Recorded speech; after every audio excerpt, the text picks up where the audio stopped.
ಎಲ್ಲರಿಗೂ ನಮಸ್ತೆ. ನಾನು ಇವತ್ತು ನಮ್ಮ ಮನೆಯಲ್ಲಿ ಬಿರಿಯಾನಿ ಮಾಡ್ತಿದ್ದೀನಿ. ಡಿಫ್ರೆಂಟಾಗಿ ಬಿರಿಯಾನಿ ಮಾಡ್ತಿದ್ದೀನಿ. ಯಾಕಂದರೆ ನನ್ನ ಗಂಡ ಬಿರಿಯಾನಿ ಪೀಸನ್ನು ಯಾವತ್ತೂ ತಿನ್ನಲ್ಲ, ಅದಕ್ಕೆ ಉಪ್ಪು ಖಾರ ಎಳ್ದಿರಲ್ಲ ಅಂತೇಳಿ ಬಿರಿಯಾನಿ ಪೀಸು ತಿನ್ನಲ್ಲ. ಅದಕ್ಕೋಸ್ಕರ ನಾನು ಡಿಫ್ರೆಂಟಾಗಿ ಬಿರಿಯಾನಿ ಮಾಡ್ತಿದ್ದೀನಿ. ಇವಾಗ ನಾನು ಕಬಾಬ್ ಮಾಡ್ತಾ ಇದ್ದೀನಿ. ಕಬಾಬ್ ಏನಕ್ಕೆ ಮಾಡ್ತಾ ಇದ್ದೀನಿ ಅಂತಂದರೆ, ಕಬಾಬು 50% ಅಷ್ಟು ಬೇಯಿಸ್ಕೊಳ್ಳಬೇಕು, ಇನ್ನು 50% ಅಷ್ಟು ಬಿರಿಯಾನಿ ಮಾಡುವಾಗ ಬೇಯುತ್ತೆ. ಕಬಾಬ್ ಮಾಡೋಕ್ಕೆ ಏನೇನೋ ಐಟಮ್ ಬೇಕು ಅಂತ ಹೇಳ್ತೀನಿ, ನೋಟ್ ಮಾಡ್ಕೊಳ್ಳಿ. 1 kg ಚಿಕನ್ ತಗೊಂಡಿದ್ದೀನಿ.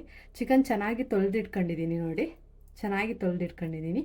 ಈಗ ಚಿಕನ್ ಮಿಕ್ಸ್ ಮಾಡೋಣ, ಇದಕ್ಕೆ ಹಾಕಿ ಬಿರಿಯಾನಿಗೆ ಏನೆಲ್ಲ ಐಟಮ್ ಬೇಕಂತ ನೋಡೋಣ.